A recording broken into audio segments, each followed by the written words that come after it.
going to be entertained. I guarantee you're going to be moved by some very special stories. And who knows, like I said, you may get some religion tonight. Let me start by saying this subject of breast cancer is not new to me.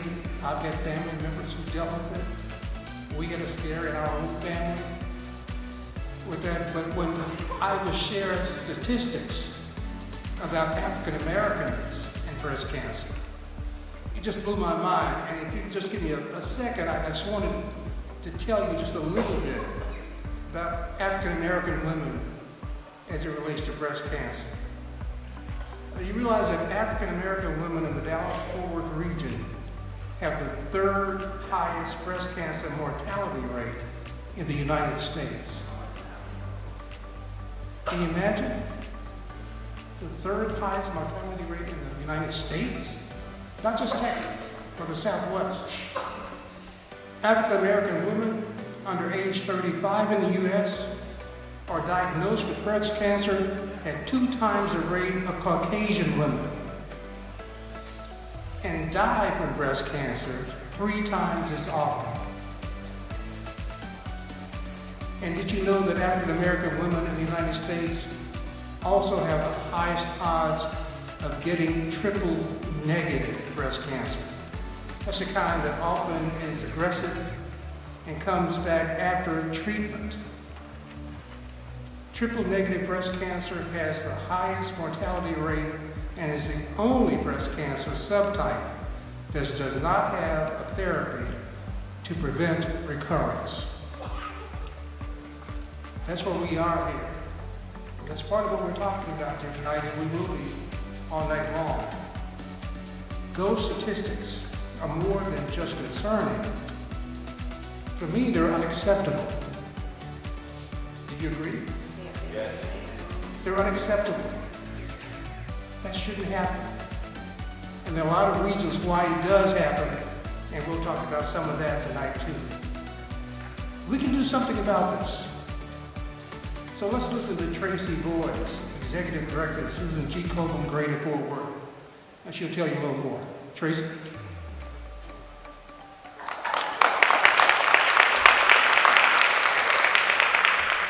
Good afternoon or evening. I consider when it's light outside, it's still afternoon. Thank you all for coming here tonight. Komen Greater Fort Worth's mission is to save lives by meeting the most critical needs in our communities and investing in breakthrough research to prevent and cure breast cancer. I think everyone in this room would agree that one of our critical needs is addressing the African American mortality rate from breast cancer, wouldn't you? Okay. I'm going to share some things about Komen that you may or may not know. So if you've heard these before, bear with me. 75% of all the funds that we raise stay in our community to provide breast cancer services such as mammograms, diagnostic screening, treatment and support for those that are either uninsured or underinsured. And our area is Tarrant, Parker, Johnson, and Hood counties. We provide grants to organizations like JPS, Texas Health Resources, and Moncrief Cancer Institute. They are all here tonight. We thank them very much for sharing their educational resources and hope that you'll get a chance to visit their tables and possibly take a tour on the mobile unit that's parked outside. The remaining 25% of funds that we raise goes to Komen's Global Research Program. And that program is so critical in providing new treatment options for the prevention and cure of breast cancer. They look at subtypes like triple negative breast cancer, which the African American community does get more often. So that's really important. The statistics that Bob Ray shared with you are indeed unacceptable. But early detection can make a difference.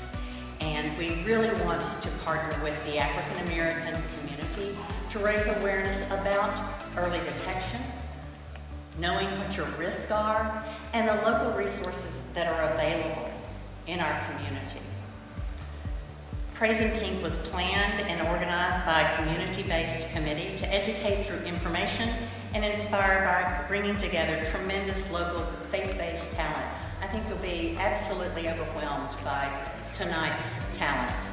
I would like to recognize our acclaiming committee and Komen staff and volunteer. I would also like to give a huge shout out to Sharon Brown, our development. I got one shout out. So if you're here, stand. If not, take 5 seconds later on and tell them thank you for the time that they've put in. It's been tremendous. The other thing I'd like to say is we really want the men and women in this community to know that mammograms, treatment and support they're available regardless of the ability to pay. So tonight, if we have one person that hears our message and we have one woman that gets a mammogram that wouldn't ordinarily get it, then I consider tonight a huge Cheers for this success. event. Glenn and Marie Forbes, who you might have recognized in that video that was looping around here before the program began. Marie is a 10-year breast cancer survivor, currently in her first term as a Komen Greater Fort Worth board member. Professionally, she is the Resident Services Director for a local organization. Glenn is a local business professional and community leadership volunteer, and I must say a great friend to me personally, to the Fort Worth community in general, and especially to the Fort Worth Black community. The work he's done, we can never thank him enough for. They just celebrated their 8th wedding anniversary, and they have a blended family of 6 children. In addition to their breast cancer advocacy, they are collaborating on an upcoming motivational autobiography, which they hope will help others successfully overcome life's obstacles. Please help me in welcoming Glenn and Marie Forbes.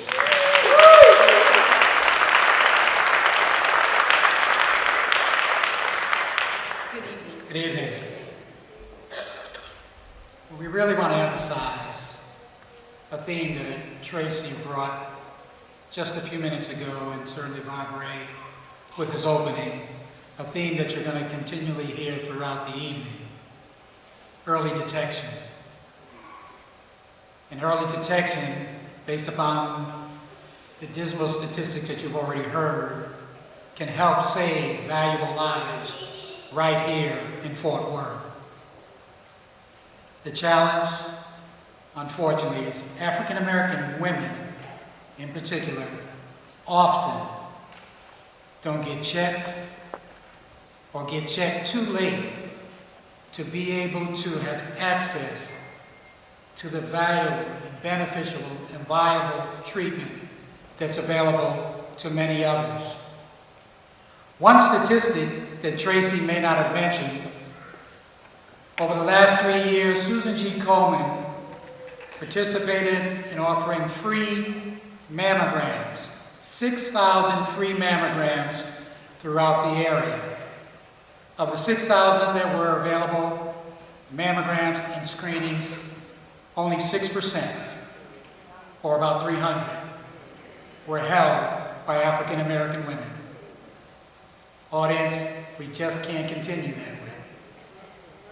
Lives are too valuable, women are too precious to be able to just fall to the side for lack of knowledge, and in many cases, just not knowing the availability of what's there for them.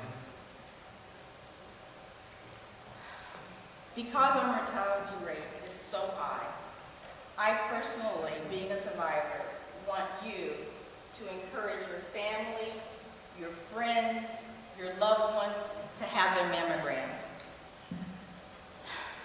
It's just so important that we take advantage of the resources that are available. We need to take action. Tonight, I want each of you to stop by the Texas Health Resource mammogram, and if you haven't had your mammogram this year, schedule one tonight. It's just vital that we see the numbers of the mammograms increase in our community and see the mortality rate decrease. It's time to take action, each and every one of us. We probably know someone in our family, in our neighborhood, who has been touched by this disease, and it's time to make changes. I want to thank you on behalf of the Pink and Praise Committee and Susan G. Komen for listening to our story tonight, and I hope that you enjoyed it.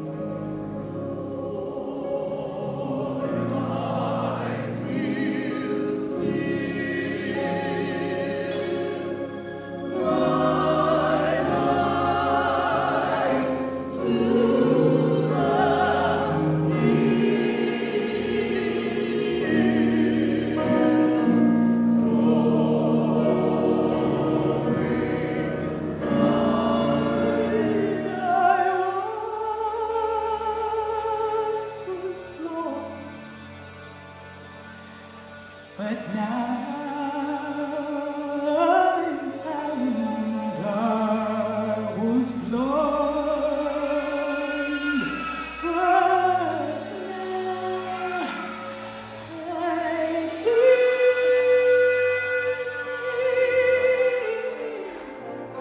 And just in case the wind keeps right on blowing,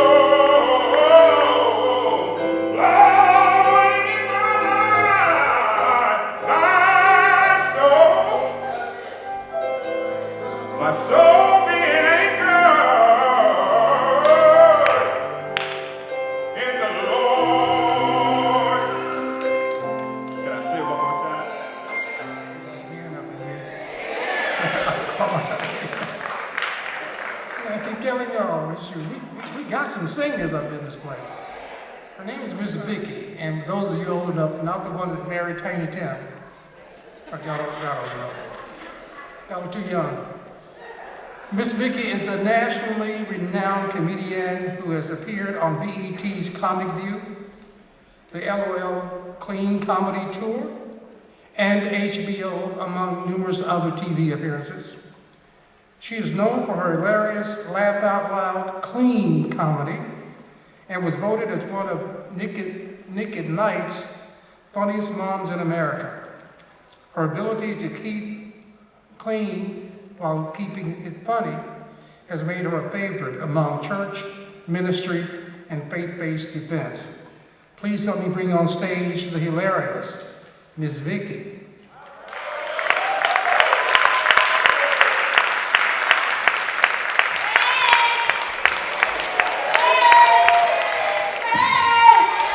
What's up? That's how I wake my kids up in the morning. What's up? Get up. Get up and go to school, get out of the house. It's good to be here. How's everybody doing? Y'all ready to laugh? Well, make me laugh then. There you go. My name is Miss Vicky. I love being here doing anything that promotes goodness, the goodness and the grace of God. Breast cancer is something serious. They don't care who you are. Boy, girl, man, woman, they don't care. I even thought my dog had it one time. But come to find out her stomach was just growling. My kids asked me, where you going all dressed up, Mom? I said, I gotta go tell jokes. They said, looking like that? I said, boy, it might be some single men in there. What y'all talking about? Because when you're single, you got to look good, don't you? But I had to support two of my friends, a mother and a daughter. They both went through breast cancer and chemo at the same time. The mother and the daughter. The mother got it, daughter went and had a breast exam, and then she ended up with cancer. So they both went through it at the same time, and I love them dearly, and they are survivors. And you know what makes people survive is when they fight to be here. You got to fight to want to live. You got to fight to want to live. And don't give up. Don't do this, oh, woe is me. Look in the mirror and say, oh, wow, it's me. And even if you gained a little weight, because you ever walk past the mirror and you think somebody behind you? And it's the rest of you? You ever walk and say, what the? And see, my problem is I like bread. Oh, I love bread. I can eat a loaf of bread in a day. And people always talk about, girl, you know what the Bible says, you can't live by bread alone. I said, I just add butter to it. So I have 5 kids. I have 5 lovely kids. They grown and gone, hallelujah. Every time I go home, I just stomp on the floor. Every time I go home, I say, Lord, I thank you they're gone. I ain't got to buy no more food, no more school supplies, no more nothing. But I get scared at night because I look at investigation discovery. Anybody look at that? And then you're scared to go to bed at night. You're like, what that? I heard something. And it be just you. But I want to get married again. I used to be married. I got married out of flesh. But I'm trying to get married again. I'm trying to keep myself up together so I can get married. Any married folks in here? Married folks, say something. Say anything, married folks. Let me know you're happily married. Say something. Because marriage is hard work. But you want to be attracted to your mate, don't you? You want to make sure your mate look good. You want to walk in there and say, hey, boo. That ooh boy, you scared me. You don't want to jump. You don't want to jump. Now, don't cut the kitchen light on. So I'm praying for a spouse.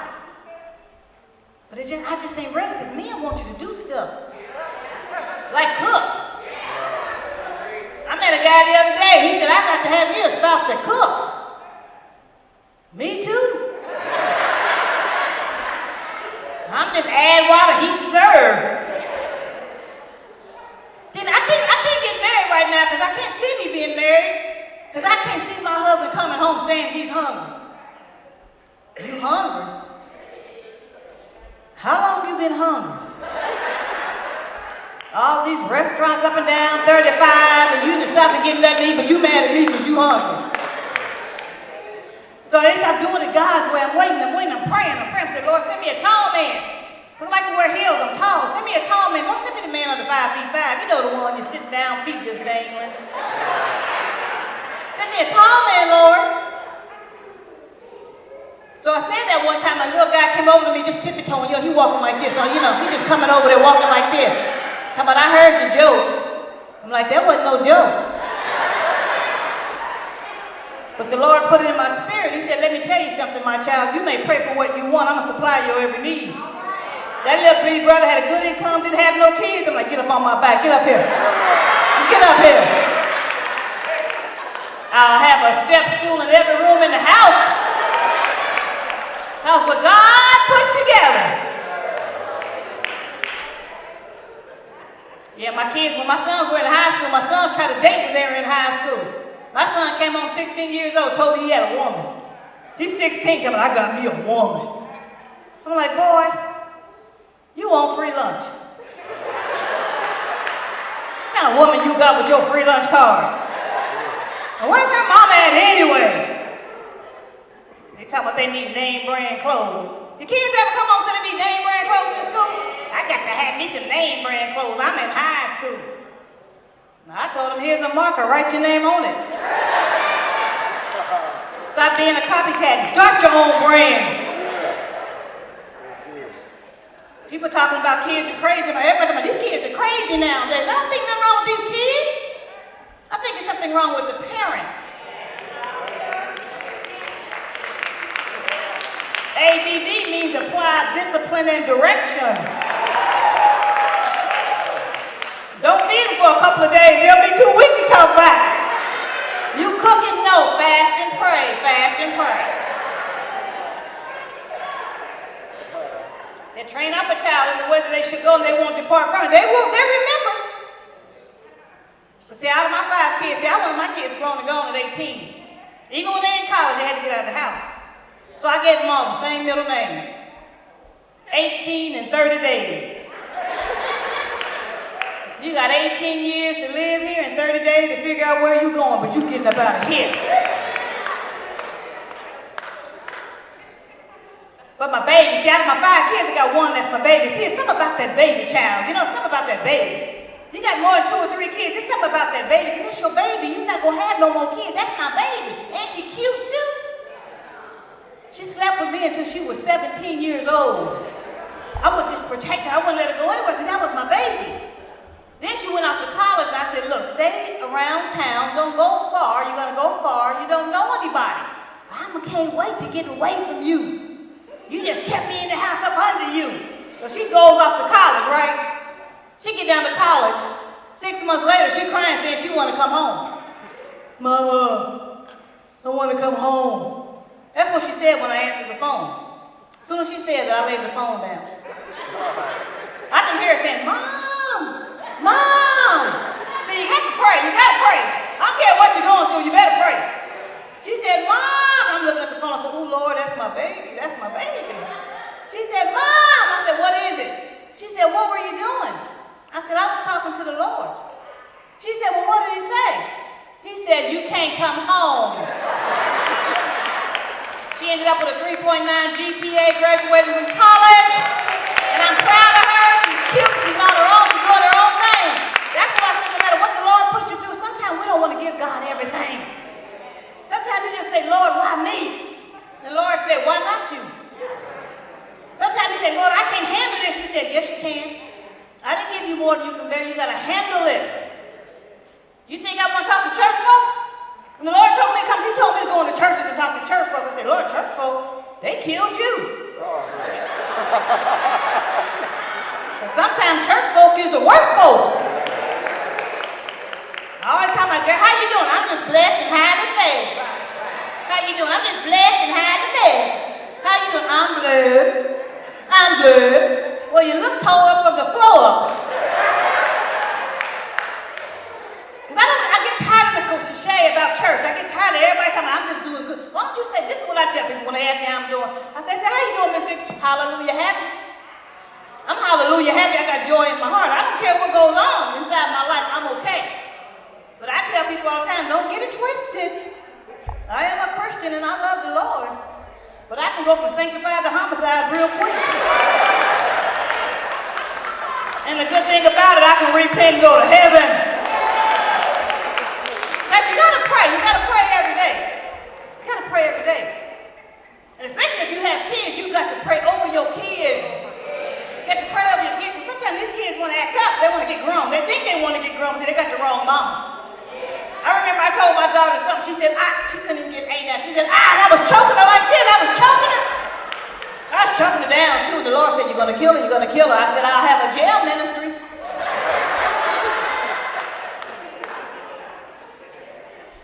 Got to train up our children. I don't care what kind of situation you're in, good or bad. Sometimes you just don't say, Lord, I thank you. Before you lay your feet on that floor, you say, Lord, I thank you. Because some people didn't get to wake up. So I'm taking care of my mom. See, I play jokes on my mom. I'm playing jokes on my mom right now. My mom is elderly, so she's living. I moved from Dallas to Houston to take care of my mom. So my mom don't like nobody in her bedroom, you know. Don't touch nothing to my mom. You know, just stay out of my room. I'm like, I'm paying the bills. But you know, that's her space, so I got to give her space. I give her space. So one time she went to the hospital. I said, yeah, and I was in your room too. And I slept all in your bed. And she looked at me like, I said, yeah, and I used your porty potty too. She didn't speak to me for 2 days. But I try to give God the glory in everything I do. Everything I do, I try to give God the glory. Can you imagine doing something and the Lord call you home and you doing something you ain't supposed to do? The Lord said, come on. You said, uh-oh. You ever thought about that? You ever thought about if you're doing something that is not of God, and all of a sudden he says it's time for you, he raised you up, and you can feel yourself going up to glory. You're like, uh-oh. So I try to give God glory in everything I do. Even when I'm on the road, you know when people kind of cut you off? Then look, she's saying, oh Lord, yeah, that's what you're supposed to say. That's what you're supposed to say. But some of us say them other words, y'all know. Oh, I'm the only one that used to do that. So my daughter is smoking weed, you know. Anybody in here smoke weed? Look, he up there talking about I do. Look, he up there, look at the food, he talking about I do. Some of y'all tell the story, that's the when you came in here. So my daughter invited me over to her house, right? She invited me over to her house. She said, Mom, come on in, come on in. It's just full of smoke. And I'm like, woo. She said, Mom, come on in, come on in. I said, girl, that ain't the kind of cloud I want to be high up on, okay? But see, sometimes people get into situations, they don't want to be honest. Be myself in the mirror and say, you know what, I got a jacked up life. You know, Lord, you got to help me. You know, but someone said, girl, I got it. You ain't got it. We think we got it, don't we? We think we can handle everything. But God got us right where he wants us. No matter what situation we're going through, no matter what's going on in our life, God said, I got the first and the last word on everything. Everything. That's why I ain't ready for no marriage, because I try to look at a man, you know, somebody always want to tell you what the Lord said, don't they? Anybody ever say that? The Lord told me to tell you. The Lord ain't told you that. Stop lying. Because he would have told me first. Because the Lord gonna tell you what he wants you to know. Because see, my sons, you know, my sons are 30 and 32 years old. They always trying to protect me. They tell me, don't wear red. Don't wear red, Mom, because of the Bloods. And don't wear blue because of the Crips. And don't flash your bright lights on when you go down the highway either. That's a gang initiation. I'm driving down the highway butt naked with a flashlight. Y'all have scared the dickens out of me. So you can't listen to people. You got to listen to the word of God, because people will put fear in you. People say, how do you know when it's God? When it's of God, there's a peace about it. God's going to give you peace. He's going to give you rest. But I still have a gun in the house. They said, girl, you got your gun, you covered. I said, yeah, but God want to make sure they ain't covered too, so I'm going to get them.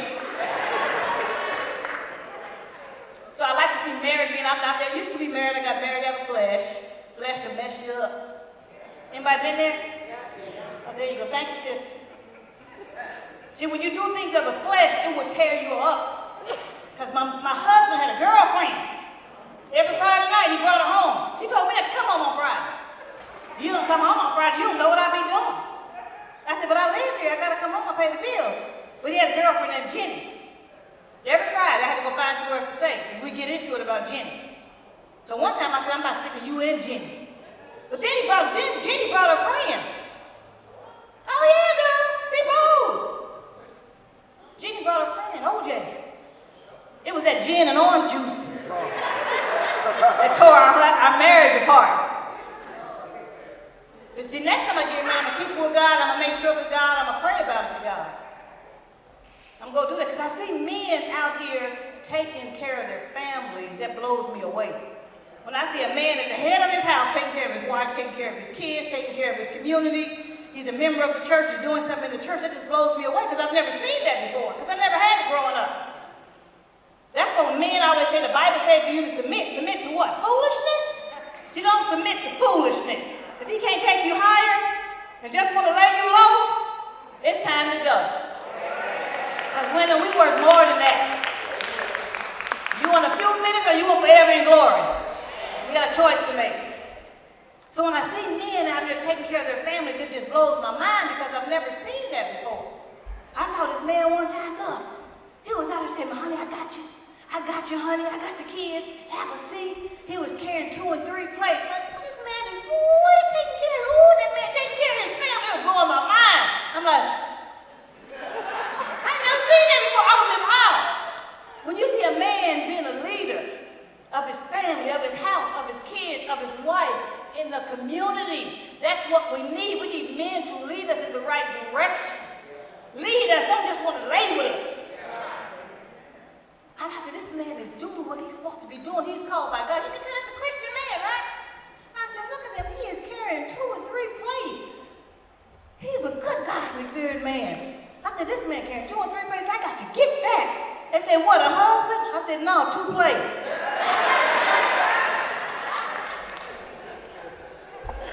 My sons get so mad at me because I keep my hair cut short. I mean, you keep your hair cut short. Boys don't like girls with short hair. I come looking for a boy. And the Bible says when a man finds a wife. So let the men find you, ladies. Don't go hunting. Let them find you. What they got? I asked the brother in a minute, where you work? You so fine you can't find work? Well, you got to go. Because even my sons, I teach them to take care of their families. You know, my son out here, when he was in high school, getting ready to graduate, he making like $10 an hour. Tell me, yeah, I make you $10 an hour. Got me a job, I'm going to get me a wife. I said, where y'all going to sleep? $10 an hour. You better build some character, build something where you can take care of a family. You can't take care of no family of no Chick-fil-A. You might bring some chicken home, but she's gonna get tired of that real quick.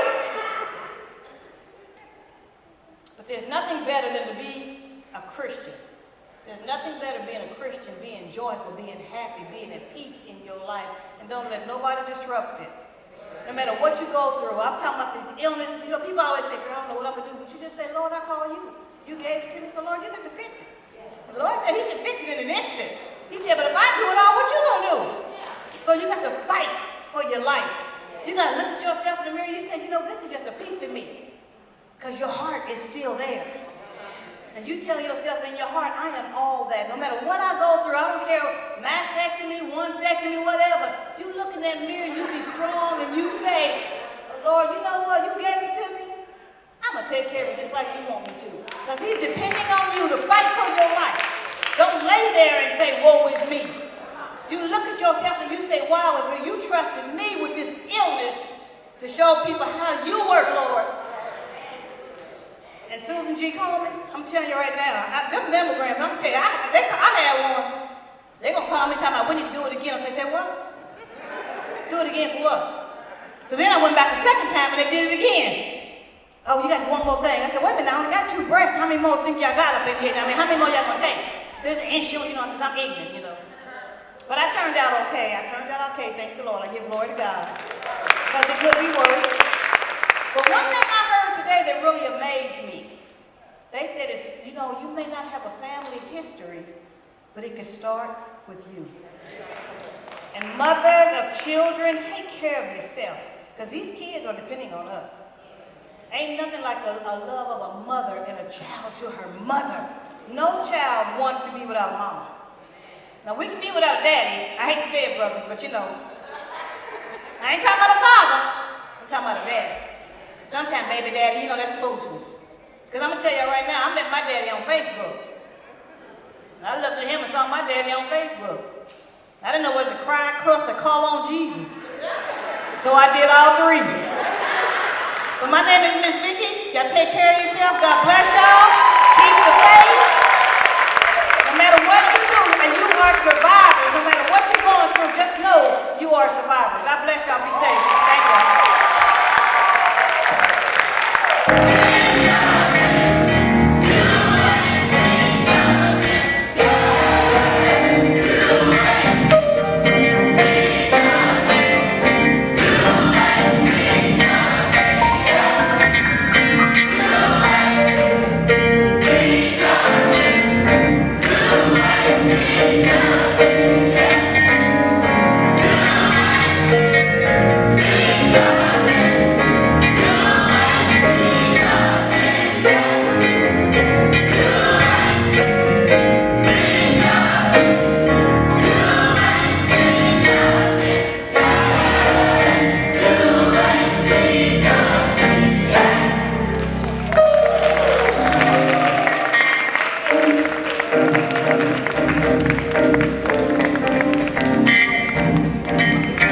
Come on, Great Commission. Voices of praise. You ain't seen nothing yet. All right. Keep reading. Just read it down a little bit. I think this. By the way, folks, y'all have been a great audience tonight. Please join me in just thanking all of the performers who came here, the survivors who told their stories. In addition, we'd like to thank Tim Hood and I Am Terrell, Planet 60 Photography, Fort Worth Housing Solutions, and all of you for just showing up. It's been a great night. Be safe going home, and have a pleasant evening.